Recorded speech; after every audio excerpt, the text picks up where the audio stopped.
Jack, we have made it. Made it to what? The James Bond episode. James, this is 007? This is our 7th episode, and, as I've been doing, it's 00, whatever the episode number is, and so this is 007, 007. Well, who gets to play Bond here, you or me? I think I am more of a Bond than you are, in all fairness. Why are you more of a Bond? I think I'm just more handsome. I dress better. Probably a better shot. I don't know. Well, as long as James Bond doesn't have to run, I guess that'd be okay.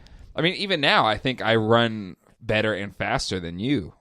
You know, if the roles were today. That's probably true.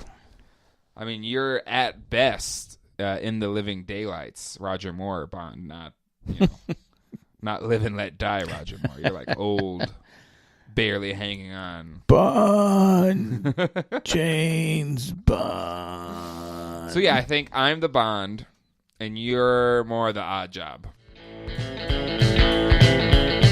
From Raleigh, North Carolina, it's the Jay and Jack Show. Starring Jay and Jack. With special guest Joe Garfine. So sit back, relax, and enjoy the show. Hello, the Jay and Jack Show. My name is Jay. I'm Jay. You already did that. I did? When? Like every single time. Okay, I'm sorry. Hello, the Jay and Jack Show. My name is Jay. But see, the hard part about this is what? I always had a show, and I could take something from the 14 years in, you can't just come up with something funny?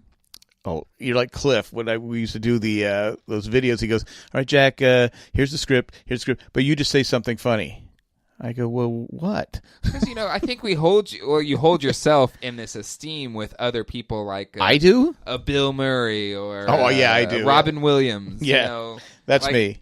You say like just turn on the mic and it's podcasting gold. So I think we just have this expectation of you. No, what I say is I'm off to make podcasting gold.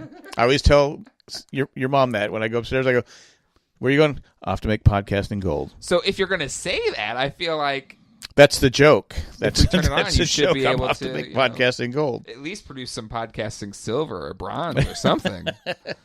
This is podcasting aluminum. At least you can recycle it. That's true. Right. That's true. Oh man. I guess gold would be podcasting copper, right? That's no, copper's great. Copper's valuable. I know, that's what I'm saying. It's worth a lot. Yeah. This isn't that. I'm podcasting steel. No, what's the steel's good. Steel's good. Metal. Pot metal. I'm podcasting balsa wood. Oh man. Jack, here we are. 7th episode. 7 episodes. Today. And they said it would make it. Yeah, they said we wouldn't last. And today we have Joe Garfine. JOpinionated. Longtime friend of the show. Lost blogger. Founder and runner of Cancer Gets Lost. That's amazing charity. We talk to her once a year, maybe, and it's like we've been friends every day, or what I'm trying to say. Yeah, we recorded over an hour with her, and it was a lot of fun. Yeah. So I think everyone listening to this will really enjoy the conversation.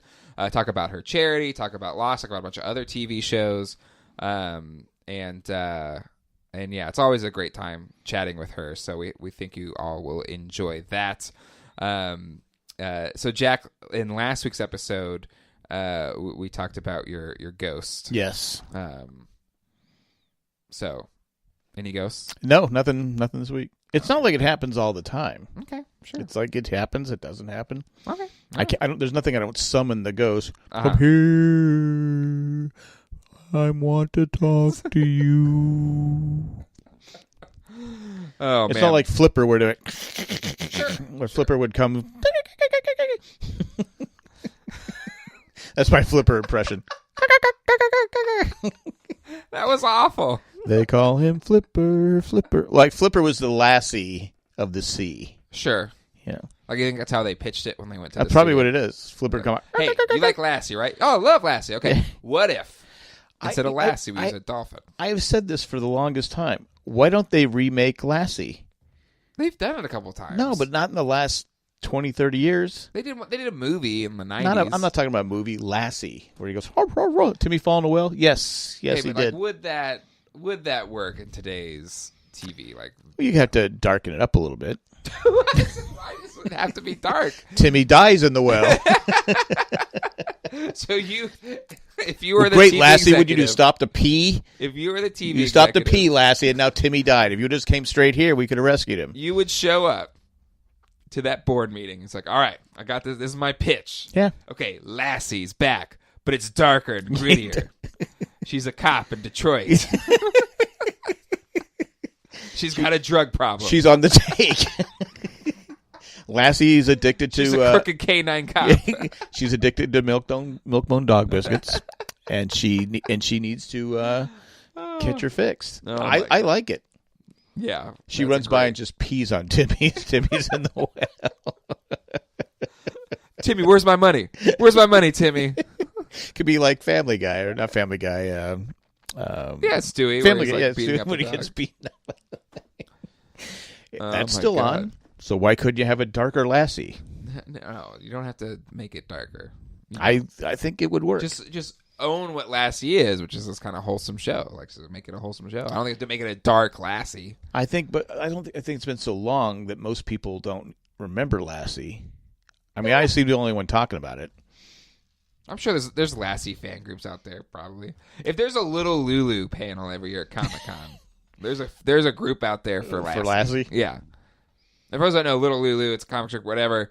It was at always Comic-Con before us. every year. They have like a fan group meeting. And they were always before us. For a long time, they were always before our and those fan people panel. were haters. They didn't like us. Yeah. Because we hadn't been there for 50 years. They would just look at us like, well, all we're three little of them, Lulu. All three of them be like, sorry, we got to get started here. So the Lassie panel is four people there. And a dog. Oh, man. So, yes, this week's Joe Garfine. Next week, which is going to wrap up these episodes, we're going to be gone for a couple weeks because Jack's going to be in California. But next week's episode, we'll have Ryan and Jen from the transmission. So Ryan, Jen, and Jack doing the Lost panel. Or Lost.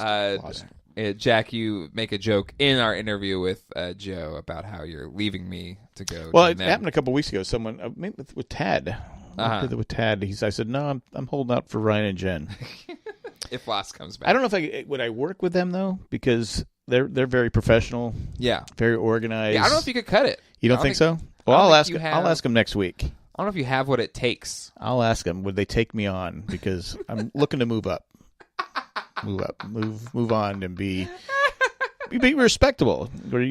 Because we talked, I think, about in the first episode how we were considered the dumb podcast. Sure. You know, and so if you're I trying to improve the Jack brand. Well, I'm just saying, if I went with them, it'd be like, hey, I'm on the smart podcast, except for the dumb guy that just keeps wouldn't it just interrupting. like accentuate how dumb you are? It probably would. Wouldn't it like highlight? I'd say, hold on a second, I got to look up that word. I'm not sure what you're talking about. Siri, what the hell are they talking about? What's the definition for? I went to school but really didn't go, so I don't know. Explain it to me like I'm a 5-year-old. 4-year-old. Well, exactly. I look at him sometimes and go, huh? Yeah. I bet you he's a genius. Well, so we read The Lorax tonight, the Dr. Seuss book, for bedtime, and because he loves trees, and like I remember one time his grandpa, so not you, the other one, cut down a tree in his backyard, and he wouldn't talk to him for like a week because he was upset. He's like, "You killed that tree. Why'd you cut down the tree?" And I have a story. Oh, okay. So anyway, so he likes the Lorax because he likes the message of not cutting down trees. So this time we read it. So he's going to be the guy chaining himself to trees. I don't know about that. I think he's empathetic and he just cares. But Well, let me look up that word. He's someone who can put himself in someone else's shoes. Oh, okay. I knew that. Okay. We didn't have that word when I was a kid. So he at the end of it, the Onceler like gives the truffula seed, which is like the tree that gets cut down in that book, to extinction. He gives him the seed, and then at this, so Zach was like, "Oh, that was really nice of him." I was like, "Yeah, sure, I guess," but he did cut down all those trees. Like, yeah, but he's trying to bring them back. Like, all right, well, let's jump into this interview with Joe Garfine. You ready, Jack? No. All right, here we go.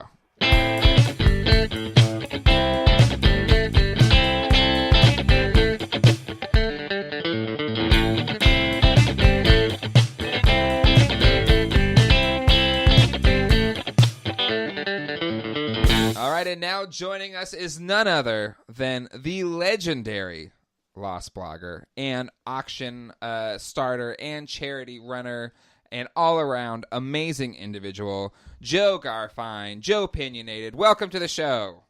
Well, thank you. Can you be my hype man? Because that sounded pretty rad. Well, you had me till amazing. I know, right? I was a little bit overdone think it was there. amazing. How's it going, you guys? It's going well. It's going. How are you? I'm good. I can't complain. You know, there's always something going on with Cancer Gets Lost. But, I mean, I always love talking to you guys because we've known each other for a little over 10 years now. I think we met at Comic-Con in 2008, maybe? Mm-hmm. Yeah. Didn't we? I think so, I think so. It was... Yeah. Yeah, definitely. Because that was the first year at Hall H, right? Was that the first For time Lost? we met?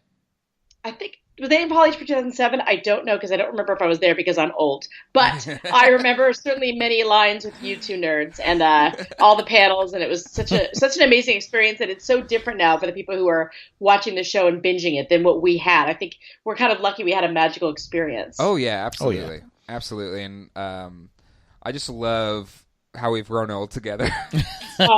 It's true. Well, I was already old. I mean, I didn't want to say anything, but... Well, Joe and I have grown old together, so and Yeah. Jack was already there. Well, maybe you guys will catch up someday.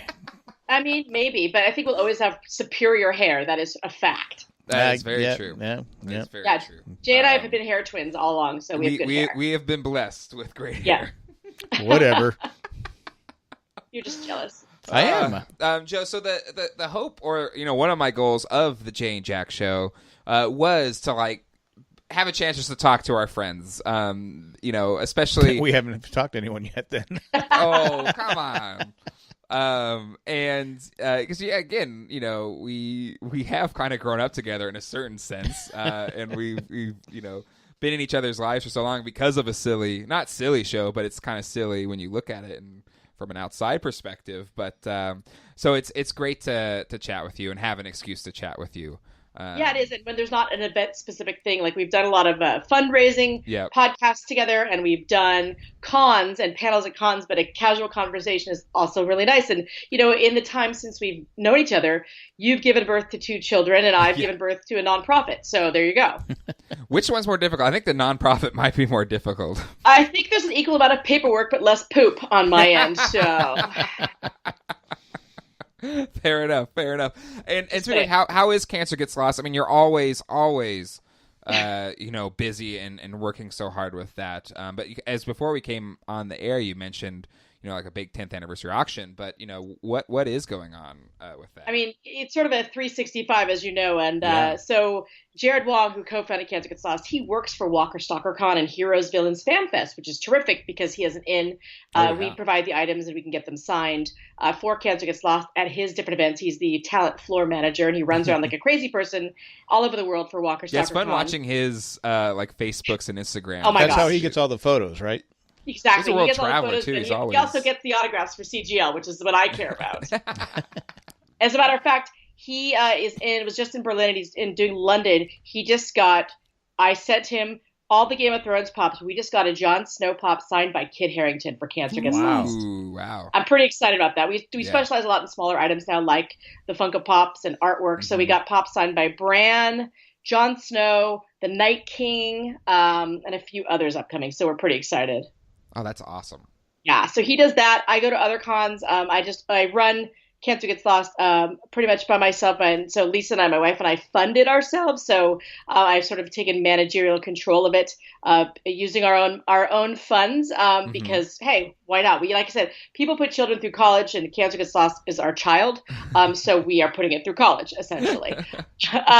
So we are scaling down in the sense that we're not collecting like huge props. We are vetting items more because it's a good problem to have that we have almost too much inventory. We're trying to do show specific auctions. Like they're very successful. We just did one for the 100 in Boston and online, and we raised almost $15,000 for cure childhood cancer. That's awesome. Which is amazing. And next year, we're going to do a huge Lost only, our first ever Lost only auction. And it is going to be to celebrate the 10-year anniversary of the series finale. Can you guys believe it has been 10 years? Oh my God. No. I mean, I was at your party. You guys you rented a giant theater in Los Angeles. You had Michael Emerson. You had a Dharma van on stage. You had 2,000 fans watching the finale. It was unbelievable. Oh yeah. It was incredible. Maybe we just need to do that again. Maybe we just coincide it with your auction. We'll get the Orpheum again. Just have everybody come down. We should do that. If we watch the finale, that'd be amazing. Yeah. So, Lost 2020 is happening, which is the event that Kelly puts on in Hawaii, and it's happening at the end of May next year. And I'll be doing something live for Cancer Gets Lost there in addition to the online auction. But I have to tell you, we're screening the premiere on Hurley's golf course and screening the finale in the finale church. Oh, nice. Wow. That's awesome. It's amazing, and I already am crying sort of in advance. Like just thinking about being there with 250 fans on Kuloa Ranch where Hurley planted his flag. I mean, it's going to be unbelievable. Yeah. No, that stuff's great. And are you going to tell everybody they were dead the whole time? I am certainly not, because the people who pay money to go to this event, they know. It's crazy. And, we do the Lost panel at Comic-Con every year. And it's the only Lost panel at Comic-Con every year. And it's amazing to see the new people come to the show. But the other amazing thing is like new watchers that still walk away with like some semblance of that thought that they were dead the whole time, which blows my mind. I know. And I sometimes have to stop myself from going, are you insane? Did you not watch the same show? Because obviously it's in the eye of the beholder, and I have to have patience. But I also want to be like, the internet has exploded in 10 years. There are plenty of lovely websites and analysis out there that can show you person by person what happened to them. I want to send people articles all the time, but I bite my tongue. Yeah, because one of my coworkers, she was watching it for the first time, and when you're known as like, hey, Lost guy, Lost, exactly. Let's talk about Lost. So like they just reach out to you, unsolicited. They just want to know. So like I became her spiritual guide through her experience as she was binging it. And then, so she got to the end and she just messaged me. She was like, so they were dead the whole time? I was like, no! Oh, you misread the room. Isn't it fascinating, though, that people still, when they watch it for the first time, maybe even unspoiled, haven't read anything, that's their takeaway. Yeah. So I know you had a party here for was it birthday party or just a party for kids? What? Here at your house. You weren't here. You were at a toy show. Oh, it was like a Halloween party, I think. Some guy knew that I watched Lost, or Jay and I talked about Lost. So he first time watching it, and he was, I was all cool with it until I found out they were dead the whole time. Oh, and it hurts my heart. Well, you've heard me at the panel say, I don't bother correcting people. Yeah. I said, yeah, okay. And walked away. I think I'm physically, emotionally incapable of doing so. Like, you'd have to restrain me from not answering. I used to argue with people. Just have to like pull you aside, like, oh, let's come over here. Let's look at this thing over here. Well, she usually giggles. If she doesn't go to many cons, but she'll overhear someone talking about it, and she'll just look at me going, oh, shit. There she goes. Okay. I don't waste my time.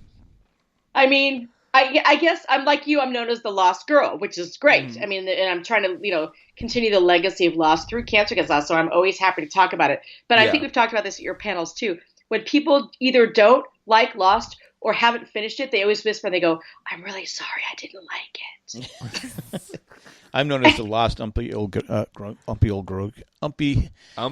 You're right. I'm known as the Lost old grumpy guy. That's what I'm trying to say. So nothing's changed in 14 years? No. I'm proud of it. And I wish also, I could say Rose and Bernard worked for Dharma, too. So they did. Oh, yeah. God. That's my favorite of your craziness. Of all of those years, I still tell people that. It should have happened. Well, I mean, how do you know it didn't? What I love, my favorite thing about that theory is that at the end of it all, like everybody but Rose and Bernard works for Dharma.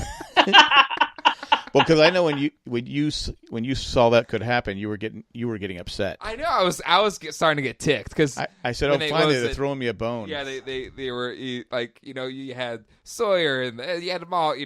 Just about everybody seemed to be working for Dharma, and then I was like, "Oh my God, it's gonna happen! It's gonna happen! I'm never gonna hear the end of this. That Rose and Bernard actually worked for Dharma." And they couldn't just give me that. Be on his gravestone. That would be on his gravestone. It would be. Because he had the underwater hatch, so really, if he had another one, it would have been. Hold on. I did say Christian Shepherd had an illegitimate child, and Jack had a sister. I thought it was. Claire. No, it was Claire, but I thought it was. Shannon. No. Not many women on this show. Desmond and Penny. Penny. Just remember, I saw the photo that he stares at. Oh, so it's in a different Penny. That's right. That's before they actually change actors. He's in the hatch and he stares at it, and that's when I came up with the theory that he had. Yeah, that's right. I forgot about that. And so they gave me a little bit of a bonus. But still, if Rose and Bernard, if that ended up happening, I'd been like, ugh. Like what percentage would you guys say of your crazy theories or predictions came through on Lost through all of your podcasting history? I would say 99%. No, like 0.5%. Same. Well, we did have that one where the log carrying guy got shot. That was fun. Well, okay, so I think if getting a theory right, I think it's like winning an Oscar. Like it is one to be like validated. Absolutely. I hold on to some that were never answered that I'll just, in my head, it's canon. So I just move on. I'm like, yeah, it was right, of course. Yeah. Well, I still think that's why a lot of people ended up not liking the show is because they had theories and they didn't happen and they got mad. Whereas I personally, it was fun just to theorize. It was just fun to talk to people and do all that different stuff. And so if it didn't happen, it didn't happen. So if you did get one right, you're like, yes. Oh, it was a huge victory. I mean, I remember one time in all of those years that Jeff Jensen did those amazing articles for EW, he mentioned one of my theories, and I thought it was Christmas. It was the best day of my life. It was amazing. Yeah, it was great. And it's funny, since we started this show, I think we're only 7 episodes in, but we've talked to a few of our old Lost friends, and there is this sense of waiting for the lost bat signal to pop back up in the sky. And for all of us, to put on our Dharma jumpsuits and get back into the fray. But is there, you've kept this, torch going, far greater, I think, than any other of us that were part of this community. But, if Lost comes back, like, how are you going to approach it? It's tricky because for Cancer Gets Lost reasons, it's exciting. For Joe Garfin reasons, it is not. Like, it is, and I said this on Twitter today because I have an unpopular opinion, which is, people said, what would Lost be like in 2019? And my answer is, I don't want to know. I think it was the exact show for people like us at that time in our lives, and it has meant so much to us. And sure, a reboot could mean something very similar to a new crop of human beings. However, I am on board if it's in the right hands for a prequel or a sequel. And if it includes any of the original writers or cast and it has the right team behind it. That being said, if it's a straight up reboot, I don't think I'm going to watch. So really? So you don't even engage with it if it's a reboot? I just feel like people like you guys and people like me, people would be asking every single day on social media, oh my God, are you watching it? And comparing it. And I don't know. Unless it's as fabulous, which I find to be impossible, I'm not sure how much I could enjoy it. But if it's a huge success, from a Cancer Gets Lost standpoint, obviously we will collect items from that show. So I'm not stupid. Well, I've already decided I'm going to go work with Ryan and Jen. Yes. Oh, you're leaving me for Ryan and Jen? You know what? Then we'll do the Jay and Joe show. Yeah, exactly. I'll put Joe in here. Well, you'll get frustrated with that. I mean, I'll be the grumpy old lady this time, though. I'll be like, yeah, that didn't work. Yeah, flash forwards or so, 2004. I mean, how do you take today's TV landscape and technology and update Lost? I don't know that it would survive in this landscape of the 75 million other good shows. Well, but what if it's like, and again, I don't know if say maybe it could be on the Disney app or something. What if it was like bingeable 8-episode or 10-episode. Like, look at... I don't want it binged. Look at Russian Doll, which had this really tight, amazing season story that you just run through. Like, what if it was something like that where you only had 8 episodes and, I don't want to shut down the possibility of a reboot. Like, to me, I would love a prequel or, Lost the Next Generation. Absolutely. But I don't want to shut down, because I think you're right. Like, it is a much more crazy TV landscape, and there's so much amazing stuff going out there. But I think, the current way TV shows are being released, whether it's like HBO style where it's, 12 episodes straight in a row, or the Netflix bingeable style, could be really good for a story like Lost. No, I agree. And I think, it's an interesting model to go from we're used to the 22 episodes, 15, 16 episodes a season to, can they do the Lost type of storytelling in 8 to 10 episodes? And if it was on a streaming platform, they'd have more liberty in terms of adult themes. I think Disney Plus, their new streaming service, is an option because it doesn't have the restraints of network. And I think that would be a logical choice if they were to do any kind of incarnation of it. Let's be honest. I have to watch one episode of whatever it is just because I can then tell people yes or no because they're going to ask. And it's, of course, there's curiosity. But I think it is literally the television love of my life. So that's why I have such a hard line on it. It's like it changed my life. It changed your life. It changed your wife's life and your family's. And again, not that another show isn't capable of that, but it was our magic in a bottle, so I'm protective of it. Sure. I would only want it once a week, though. Yeah, and I like that format works for us for analysis and for bonding and for message boards. Yes. Because you had to watch it 2 or 3 times. Right. Yeah. And like Hulu puts out Handmaid's Tale 1 episode at a time. That works. And they only have a few, 8 to 10 a season, so... No, I agree. Like something like that, because look at Stranger Things. Yeah, where I love it, but binging it, you do lose. Like I'll watch it again. I'm like, oh crap, I missed that or whatever. Because when you're just going straight through, there's those moments of like, you're eating a snack or something, and you're just gonna miss it because you just keep going. There's no break. It also hurts you when you have a theory. Yes. Right away go, oh, you're wrong. Immediately. Oh, I already watched the 16 episodes. You're like, but You're also it wrong. hurts multimedia platforms. I think it hurts when you release your entire season. People like you guys, and I used to do it with the blogging. If you are doing episode by episode analysis, and we all have day jobs, which is I think most podcasters and writers, it is hard to then take the time every night to record for a new episode. It's like usually we only have time to record one a week when the episode airs. And so I think that it just it's a more natural, again, maybe we're old. We like a natural break between episodes to discuss it. Mm-hmm. Well, hopefully, what would you say about this situation, Joe, where, ABC starts testing waters or Disney starts testing waters to bring back a new Lost or whatever, but they bring us as like consultants. Oh, yeah. On.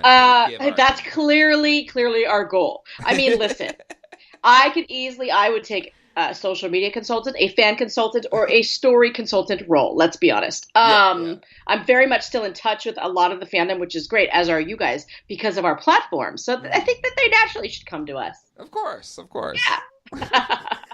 I mean, all listen, in. I'm not, as you see up for my social media, if I don't like a show, I don't talk about it. I'm not here like everyone else to spread negativity and bash someone's work because I know I'm so friendly with people behind the scenes who create television. I know that labors of love go into making episodes of television. And so if I don't like the new Lost, I just won't talk about it. Yeah. And do I think it's coming? Yes, because last summer at Comic-Con, ABC all of a sudden had special Lost t-shirts and pins. And you're like, okay, 13 years later, random Comic-Con, it's happening. Well, They're gearing up. It's going to happen. Disney is this IP ownership company now where they just have tons of IP. And that's, it's sitting there not being used, and it has a fan base. So it only makes business sense to utilize it at some point. Mark my words, 10-year anniversary of the finale, they're going to announce next year, they're going to announce whatever they're going to do with it. Yeah. But like we were saying earlier, there's a lot of pressure. Yeah. It's one of those shows that, like they rebooted Magnum P.I. And right. I was like, I'm a huge fan. So I started watching it. I like it. Right. Yeah, Magnum PI is like your classic that's CBS what I'm saying, show. though. Magnum PI is not like, that okay, hard. it's not Lost. Yeah. Whereas Lost Right. was picked apart scene by scene. People, like you said, it's my baby, it's mine. Mm-hmm. And if it's not up to snuff, I wouldn't want to be any part of it if it wasn't, at least 90% as close to the original. Right. And look at David Chase is doing a prequel for The Sopranos, but he obviously is The Sopranos. So that's great. But David and Carlton have not only moved on to, different jobs and have prolific careers. They've told their story, so they're not going to have anything to do with it, which is great. It gives creative freedom to whoever runs it. But also there is intense pressure because look what David and Carlton have done with their careers. Yeah. Yeah. And, I'm excited for what Damon's take on The Watchmen. Let's take a quick break for a commercial. Oh my God, I cannot wait. Which, kudos to him because, he has been put through the ringer on social media, just like people giving him crap. Yep.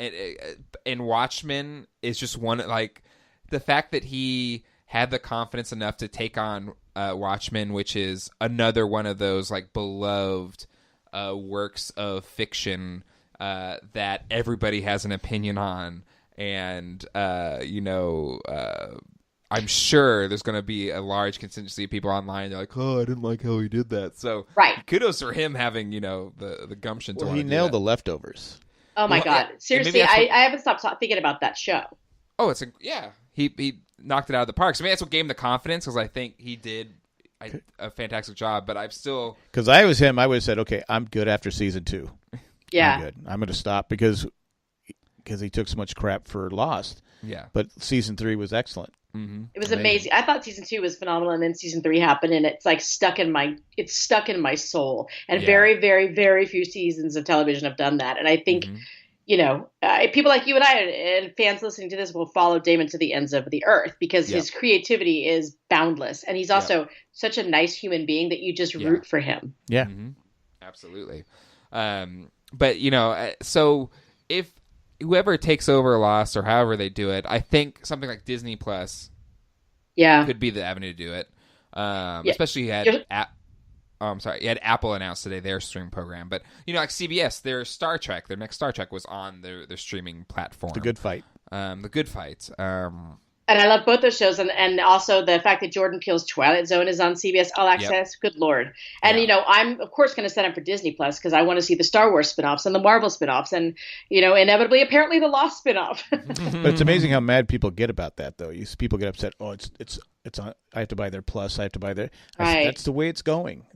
I know. And it's sad because, we're in a position where we can afford it, but so many people can't. And all of these pluses, it's like you could either afford basic cable or you could afford a Hulu and Amazon and a Netflix. And now there's Disney, now there's Apple. And it's definitely a crowded market. And for people who don't have the means, it's very frustrating. Well, then you have to pick and choose, right? Because then you're like, okay, I can afford Netflix and a Hulu, but I can't do an HBO and we canceled our cable. So it is both a good thing and a bad thing. It's so we'll see what the market can actually bear. Just outside perspective looking in, I look at the Apple TV Plus thing. I'm like, I don't know if that's gonna take.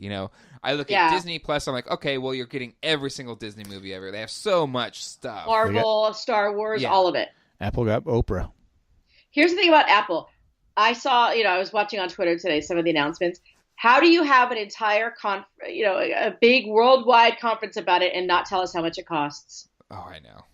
I just don't get it. That turned me off so much. Oh, they didn't say how much it was going to cost? No, and it's not coming out till the end of this year or something. They're the fall, which is vague, which is fine, but a price point would have been the only reason for me to tune in. I mean, they should have known how much it's going to cost. Because they're probably still they're trying to figure out what the market will bear. Well, and they're packaging it in with other services and on their app through Apple TV. Yeah. So. Yeah, because I get it from a business standpoint, but as a total consumer like you, I watch so much television. I just kind of want to know. Yeah, exactly. Because me and I'm a big Apple fan. I've been an Apple user since I was 5. I love Apple products, but this one I'm like I'm not sold. They haven't sold me because they've done their carpool karaoke, and some of them have been fun, but I haven't really watched all of them. Or it's just so weird because they're doing a credit card now too, the Apple credit card, and just they're coming out with things. I'm like, I don't know, like I don't. Human beings are super busy, and Americans in particular just want to click on the box, want to click on the app that says Apple TV, to Netflix, to Amazon. And the fact that they're not telling us how we can access their content, let alone a price, I think is a huge mistake. Yeah, and it seems muddled, and it seems premature. Their conference today seemed premature. Yeah, no, I'd agree. Yeah. And Apple usually waits until the thing is fully baked to then talk about it, which is rare for them to kind of jump the gun a little bit. Well, why do you think they jumped the gun? What was the point? I think there's a lot of criticisms on Tim Cook on our innovation post Steve Jobs, so I think they're feeling a little bit of pressure to like show, hey, we still. Plus, their revenue's been down on their hardware, which has always been their bread and butter. So I think they're trying to show, okay, we've got plans beyond hardware, we've got new things coming out. But it's interesting. I just assumed because they found out that Disney Plus was about to be announced. I mean, that too. You have Disney Plus coming out. The Fox deal was done. So right. I wonder. So if all the Fox IP is going to go. I mean, what if they get the Simpsons? Like all Simpsons on that? What's sad is, and I think what doesn't get as much play in the news reporting of this deal is that things like Fox 2000, which was a more independent, spirited arm of the Fox film division, has been axed, and they brought us things like Hidden Figures. And so I just feel like there are going to be some big losses in cinema and Oscar caliber films by this merger. So I just want to point that out. As much as it's going to be awesome to see Deadpool merged, that I, as a consumer, went, oh shoot, they're getting rid of Fox 2000, and it sort of was brushed under the radar.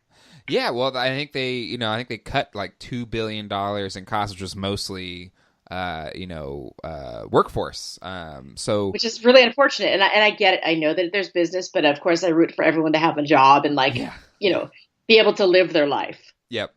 What's your stance on was it Spielberg that came out and said that movies should be was that Netflix movies was nominated? Oh yeah, Roma. Yeah. I mean, here's the thing. I watch all of the movies on Netflix, but I also still love going to the theater. So my opinion is I think both can coexist just fine, and they shouldn't have to be defined. Yep. I agree. I was wondering because Spielberg was upset. Well, right, and I get his point, but he also was signed on to Apple TV. So there you go. Money talks, money walks. Yeah, exactly. A lot of times, I think these guys just float ideas out there. It's like, but then social media, you take a lot of heat, though. You can't do that anymore you got to be careful. Yeah. Yeah. Older generation filmmakers, which now that we're older, we can talk about Spielberg that way, who aren't on social media, are not going to necessarily, maybe they should have some more consulting from their people about statements like that, because it's not going to play well to the audience that you now are going to be targeting through Apple TV. Yeah. Yeah, well, and especially somebody like Spielberg, and he seems like a perfectly nice guy, but if you're that big of a person for however long he's since Jaws, he's not going to be somebody that's dual within reality. He's not going to understand maybe the normal person as much as maybe he did when he was. You mean he's out of touch? Well, maybe instead of get off my lawn, he should be like, why don't we mow the lawn together? I mean. Yeah. Just come on, man. Spielberg is like you and I grew up on Spielberg, so this is our dude. I was just shocked that he was complaining about it because he's had so much success. Right. It's another revenue stream where people can make movies. Yeah. Where it might not have got what was it, Roma? Yeah. It may not have got made if it didn't have Netflix. Sure. Bankrolling it. Yeah. Well, and I think. Right. It's kind of similar to, George Lucas fought against, because they were colorizing a lot of movies. Yeah. Right. So he was part of this group that fought against, companies changing the intent of the original film. But then you had George Lucas completely, butcher his own movies. Exactly. Oopsies. But, look at someone like J.J. Abrams, who's embraced both the TV and film world and the streaming world better than almost anyone. And I'm really looking forward to what he does next for TV. Yeah, because he's part of that Apple TV Plus thing, right? Yes, but I think he has deals with other platforms as well. Like he has, obviously I think he does Castle Rock on Hulu, which is terrific. And I think he's sort of spread the company out enough that it's not exclusive. That's good. Yeah. That's good. Well, plus he's taken on the final Star Wars film. Talking about people taking on a difficult situation. That's going to be a. You mean the final or the final to the next final? The final of this trilogy. Okay. This trilogy, yeah. And I am down. I still think that what he did, bringing Star Wars back, refreshed it in a way that it resonated so strongly with me that, and of course, love Bryan Johnson's as well. But I'm excited that JJ's sort of finishing that circle. Yeah, For me, I've loved all the new content. Like I love Solo. Yes. And I can absolutely see where you can nitpick things or where things, maybe weren't the best parts. Like it's Star Wars and it feels like Star Wars. It feels like it's in that universe. And I think you're going to have people that are going to hate it no matter what. Yeah. Right. It's like Lost. We were talking about Lost. There's going to be people that say, no, don't touch it. Leave it alone. Even though it could be perfect, they're going to say, no, it's terrible. Yeah. But I would say, and they get all the attention, the loud minority, the majority of people who grew up with and are introducing their next generations of families to Star Wars, try and get tickets as soon as possible. Enjoy the heck out of every moment in the cinema, absorbing their favorite characters and stories, and we all look forward to it. And it literally brings us the Marie Kondo. It sparks joy to Star Wars films, and that's what I choose to focus on because I am an adult, and we still go to Disneyland for fun, and just the two of us as adults, like we're doing this weekend during WonderCon, and we look forward to getting our tickets 3 months in advance for Star Wars because it brings joy not just to us, but you can see it in the people around you. Absolutely. And there is still that magic of that story, like, because my son who's 5 years old, there's something about Star Wars that still resonates with him, because we watched the original trilogy recently with him. Oh wow. And that's so cool. See, that's so cool. You get to show your son's Star Wars, like in any order you want. Yes. Wait till he sees A New Hope and goes, the special effects suck. No, he doesn't care. Like, he doesn't. I know, I'm kidding. To him at 5, it doesn't matter the special effects in the original trilogy versus to him it doesn't. Well, to be fair, the special effects are still great. Yeah, well, again, he doesn't look at it and think it's fake. Like, it's real to him, and so it's great, like, getting to introduce him to these things that I love with and see it again through a child's eyes. Kind of takes me back to me being a kid and doing it. Yes. There's no cynicism that adults have. Hey, New Hope came out when I was a kid. Yeah. That's how old it is. Now we're getting back in the Stone Ages. Yeah, exactly. No, I mean, listen, I also love Rogue One very much, and I know a lot of people had the problems with it, but it just as a standalone story and also one that connects to A New Hope, I thought it was phenomenal. Oh yeah, I liked it. And I have friends that actually think that Rogue One's like one of their favorite Star Wars. Like, it's up there with Empire. Your friends are very smart. Yeah. Well, I heard nothing but bad things about Solo, and I actually saw it on Netflix. Mm-hmm. I said, let me watch this. I haven't seen it yet. I go, why do people hate it? It was so much fun. Yeah, it was a lot of fun. But I don't know. I think expectations and reality, like I think people hold the standalones to a different standard than they do the trilogies. Mm-hmm. These spin-offs. And so that's why I'm excited to see the spin-offs on Disney Plus. And by the way, I feel like I'm advertising for them. I'm just a big nerd and I'm excied. So you have stock in Disney Plus? We don't know. I actually do not have stock in Disney, which is idiotic. Have they announced the price of Disney Plus yet? No, I don't think so. Apple's going to do it for them. They won't announce their own, but they'll say what Disney's is. But yeah, no, it'll be interesting. I'm very curious to see how that pans out. And yeah, but I'll tell you, outside of that, the DC movies, this new Shazam movie has me really excited because I feel like DC is on a turn now where they're starting to step up their game, which is exciting. Yeah, the reviews look really positive. They said this film has heart and it's funny. To me, it looks like the movie Big with the superhero cape. So I am down. Yeah. Zach Levi is very likable. Obviously, Chuck, and he did all these things at Comic-Con all throughout the years, the Nerd HQ, and he's just seemingly a good dude. Anyone who does that much for charity is, a fan. I'm a fan. But it looks like, unlike the previous DC movies, aside from Wonder Woman, that they're finally got the sense of humor right, and they need that tone. Yeah. Well, I don't know if you saw Aquaman. Aquaman was really good too. Exactly. Even though it's huge. It was like a crazy movie, but it was actually a lot of fun. Because Momoa didn't take himself seriously, and obviously Zach Levi isn't either. And I feel like Marvel does that. It's a serious story, but they don't take themselves seriously, and so that plays well on the screen. Whereas I think Justice League and they don't even get me started. They ruined my Superman. I feel like they're so self-serving and serious and destructive that it sort of ruined it for me. Yep. Yeah. Well, I think it's like they looked at Chris Nolan's Dark Knight trilogy, and it was so successful. Like, okay, this is a successful superhero movie. But the problem was like the Batman is a dark, brooding, depressing dude, but that's not all comic book characters. Like that's his thing. It wasn't in the 60s. Superman is not like, he is like this vision of hope, for people. He's not supposed to be dark and brooding and miserable too. Like there's a difference there. Also, you took away the best part, which is Clark Kent. If you don't give me Clark Kent, I'm not watching your movie. Yeah. No, absolutely. I mean, that was like Superman has always been my favorite character. And I'm talking about Christopher Reeve, because you have this nerd by day who wanted to help people by night, which is all I've ever wanted to do with my life. And so like I'm a huge fan of Clark Kent becoming something he's always dreamed of but didn't know he was capable of. And I love that story. And so I missed that part of this Superman. Yep. Absolutely. Are you guys watching any of the like TV show Marvel shows? I was just curious, like, I know there aren't many DC ones besides the Arrowverse, but like I really enjoy the Runaways. I haven't seen any of the. I've watched the Netflix ones; those are all canceled now. Yeah, but I Jessica hear Jones the Runaways so is very good. I hear. So Runaways is good. I hear it's good. Yeah, I like it because it's usually like, I tried to watch The Gifted, and there are a lot of shows that have the parents and the kids and either like one faction or the other. Season 1 of The Runaways is okay, but season 2 was really, really good, and it really gelled and found its footing, and the kids are interesting, the parents are interesting, and the technology is cool. And it just got renewed for season 3, and it's on Hulu. So I like that one. I think that's the only offshoot left that I watched that hasn't been canceled. I watched The Flash for like first 4 seasons. Yep. And just got stupid. It just got to the point. Arrow it just got and Flash, and then gave up too. Yeah, Arrow I watched for like 3 seasons, and I loved it, but I fell behind.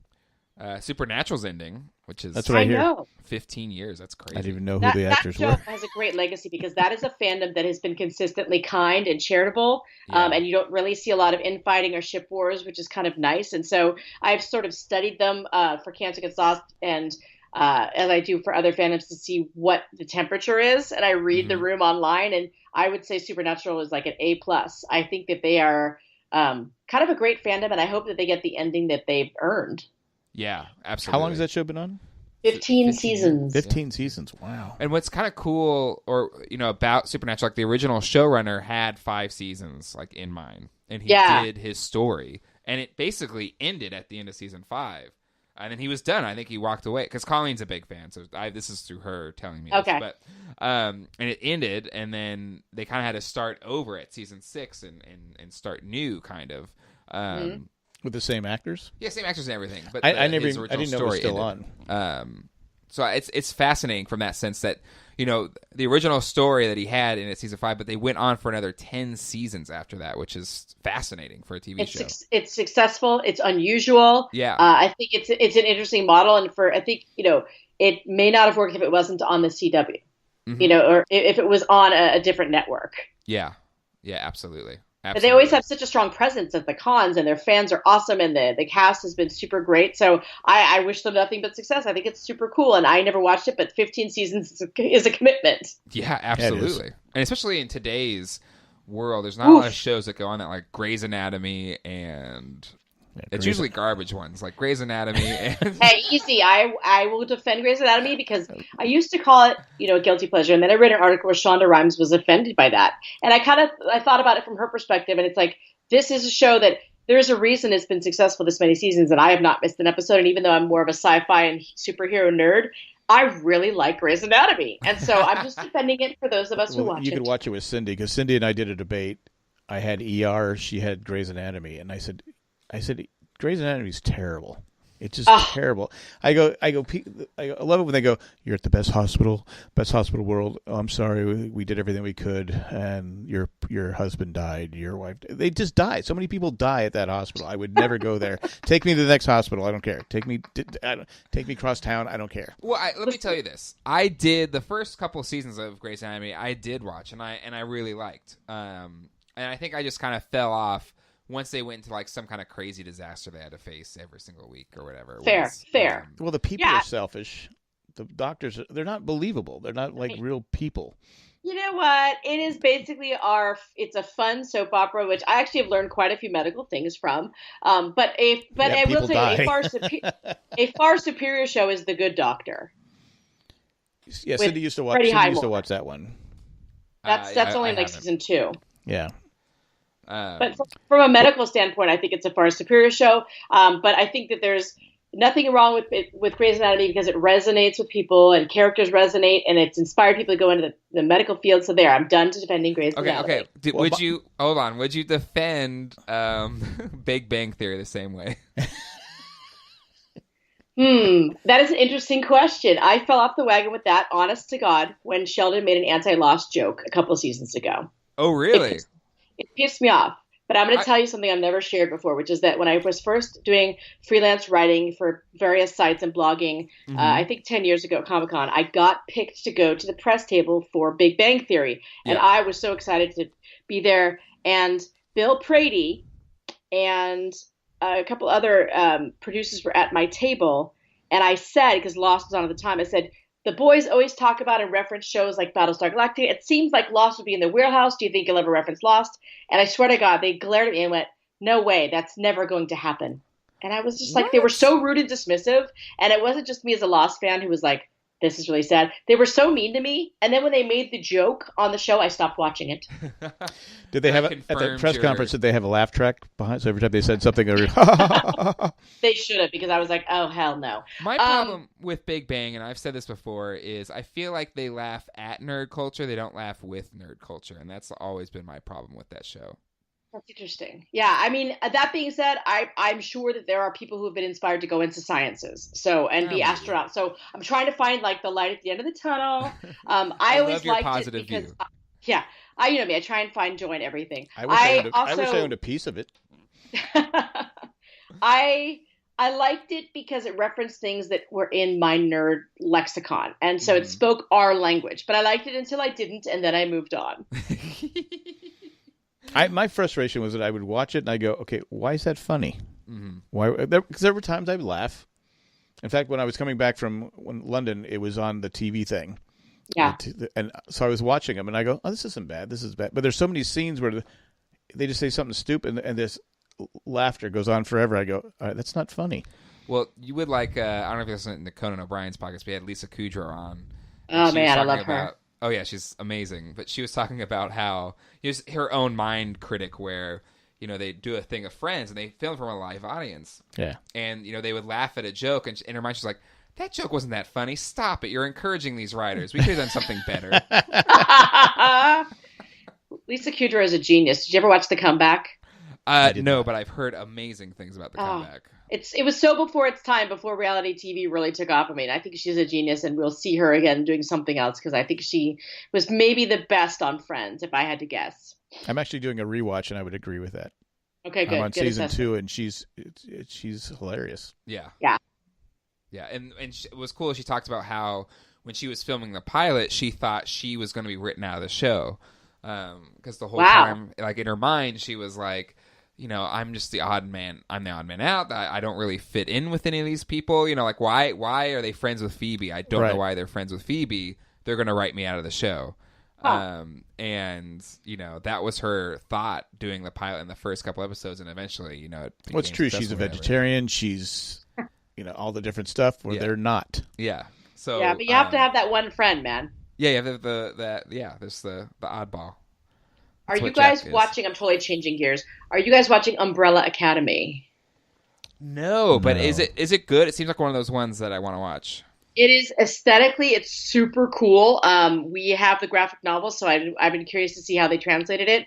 And I think it's super cool. I think it's a bit slow in the middle, but I think it's worth watching because it's unique and it's fun, and it's I don't know. I think it's an interesting ride and worth it. It's on Netflix. It's by I'm blanking on his name, but it's the lead singer of what's Gerard Way. Yeah, because he comes to Raleigh every year because he's friends with the guy that runs. How many episodes? But I think it's 10. Okay. Yeah, but they're hour long. But the money they spent on the special effects are pretty darn cool. Well, that's awesome. It's definitely have to be one that I check out. Well, Joe, it is always great chatting with you, and just to see the great work that you continue to do with Cancer Gets Lost. It's absolutely commendable what you've been able to do. Well, I appreciate that, but all that matters is the end result, which is that thanks to the kindness of fans across all genres, Cancer Gets Lost, since we started in 2010, has raised over $250,000 for a couple different charities, which is unbelievable. And yeah, it's a lot of work behind the scenes, but I never complain about it. I love it. I wouldn't do it if I couldn't. And I feel like, I think it was Gina Rodriguez who gave a speech once at an award show where she said, I can and I should, so I do. And that is how I think about Cancer Gets Lost. Yeah. And especially, I was reading an article today about this guy's going to get a Nobel Prize for being able to figure out how to get T cells to attack growing cancer cells. So the funding and everything that's going into it is making a difference. Like you look at AIDS, like the fact the second person's been cured. 20 years ago, or it's just you wouldn't even fathom that. No. Right. And even 10 years ago, my dad just took part in a clinical trial that saved his life. And, he's not a young man. Mm-hmm. And it was not looking good. And now he's literally has an entirely new lease on life because of a clinical trial, because of modern medicine technology, because it's funded by fellow human beings who care about helping the greater good. Yeah. It's full circle for me. And it's great to see, a lot of times, you give it to charity, or whatever, okay, it is actually doing something. It's but no, you see, it's actually doing something. It's actually making things better. It's actually fixing the thing that we're setting out to improve. It is, and it's 100%. It resonates with everybody because it has touched every single person we've ever talked to. Mm-hmm. Whether or not it's a family member or a friend, it resonates because it's real and because there are so many different types out there, which is why we pick a different charity with every auction to donate to, because we want to spread the love for the money out there for research. And it's great because these fans get to take home a piece of their favorite show, and every time they look at it on their desk or at their wall, they'll say, I love that, but I also contributed to this cause. And it just I think it means something to them, and it means everything to us. Yeah. Absolutely. Plus, the Lost fans are the best. I mean, listen, the OGs. Listen, I've been embroiled in some fan drama that I've since removed myself from various fandoms, and I just keep CGL. Literally our tagline, I joke now, is the only thing we ship is packages, because we do. And the fact that we started with Lost and a few Bad Robot shows in 2012 at our first auction. In 2018, we had 75 TV shows and 50 films represented, which is unbelievable. And it's all because of the power of positive intent and social media. So again, the world, there's a lot going on. There's a lot going on that's terrible, and it feels like it's out of our control. But this is a lane that we all can stay in and make a difference. And I don't mean to preach, but I'm just super excited to be able to talk about it with you guys, because you've known me this entire time. And you guys are my people. Lost fans have been there since day one, and they continue to. And I just know that we have a huge amount of treats for Lost fans in our auction next year. Yeah, and that's exciting. And I think you look at, especially nowadays, social media can be so divisive and so just ugly. And to see that good is also done with it. And again, huge kudos to you to being a part of that drive that has used social media for good. Makes a lot of people happy, including me.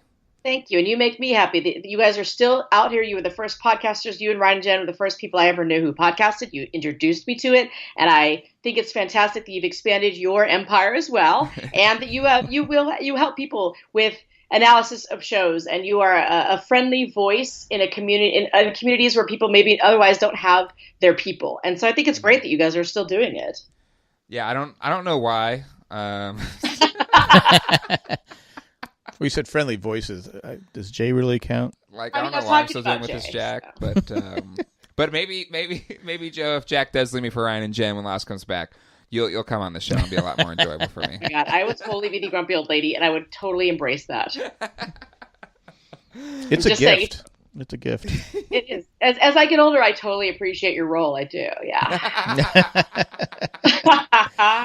Well, thanks for having me on to talk about all of this random stuff. And like, I love being able to catch up with you guys, hear about your family, talk about what shows we're watching, talk about everything in full circle and giving it back. And I look forward to the next time we get to hang out, which I assume is Comic-Con. Absolutely, yeah. Because as we're wrapping up here, I did want to say. I mean, we don't have officially confirmed that we have the panel, but I'm kind of optimistically assuming that we will have the Lost Fans Unite panel again.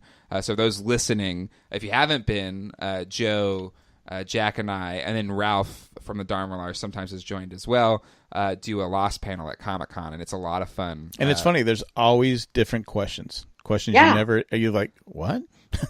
It's cool because there are people who go to that because they're like, oh my God, there's a Lost panel and I just finished watching it. And it's so cool to meet the newbies. And you're like, oh, It's fresh. Yes. It's like, oh, come here. Join your people. Well, I got to do a rewatch because it's been a couple years. And so there were a couple questions I went, someone else take that. Yeah, I mean, the details, the people who watch it, it's way more fresh for them. We're like, wait, what episode was that? What? Who? What character? I mean, look how long it took. I couldn't remember. Let me Google that real quick. Zoe who? Joe, where can people find your stuff? I assume they know already if they're listening, but if somebody out there doesn't know, where can they find everything that you're doing right now? You can find Cancer Gets Lost at Cancer Gets Lost on Twitter, and cancergetslost.org is our website. And my personal is at JOpinionated, which is the word opinionated with a J, because that's me. Awesome. Well, Joe, as always, it's great catching up with you. I know maybe it was a little, I was like, we'll just talk about whatever, but look, we're like over an hour in, and I think has it been an hour? We've talked about, and it's actually gone by really fast. But seems like 4. Oh, stop it. Easy, old man. But it's always great getting a chat with you, and love talking about whatever, and we'll see you soon. Absolutely. We'll talk again, and I hope you guys have a great week. All right, you too. You too. Okay, bye. Bye. All right, let's close out this show. Give us a call at 385-309-0311. Call anytime. Once again, that's 385-309-0311. Calling time for questions, comments, or theories. Or send an email to janejack at gmail.com. Once again, it's janejack at gmail.com. I have a little delay in my headphones. I think that's why I was having trouble speaking earlier. Oh, sure. That's why. That's definitely why. I'm a grumpy old man. Join our Facebook group at facebook.com/janejackgroup. Also, want to thank people that make this show possible. Our patrons. And me. And especially Tack from Tokyo, Eckhart Richter, Maggie the Magnificent, Joanne with the Plan, the Drake, and Ed, the creepy mailman. You can find a full list of all of our patrons over at janejack.com. Click on the Become a Patron link today. If you give $5 or more a month, you get access to all of the bonus shows that the network is doing. That's the Jane Jack bonus shows, the Ramblecast bonus shows, the broadcast bonus episodes, and the challenge cast with Zach and Colleen, which is my favorite. It's fun. Ramblecast, we did have Christmas porn. Oh, that's great. Yeah. That's good stuff. Well, it started with Shamrock porn or whatever it was. So it's a married man special. It a married man show broke. I was the bad guy. Oh, okay. But Matt started it. Uh-huh. And so I said, well, what's wrong with Christmas? So I started doing Rudolph. Oh, God. Well, there you go. You can check that out for our patrons to get $5 or more a month. I was laughing. I thought it was funny. Anyway, this show is hosted by Jack Glatfelter, artwork by Jacob Parr, web design by Ron Fetchisanini, posting and authorship by Colleen, and music and production and co-hosting by me, Jay Glatfelter. Best special guest, Joe Garfine. Thank you so much for coming on the show. And we'll see you all next week for our episode with Ryan and Jen from The Transmission. And Jack. Guests. And until then, we'll see you there. Hasta luego and goodbye. Bye.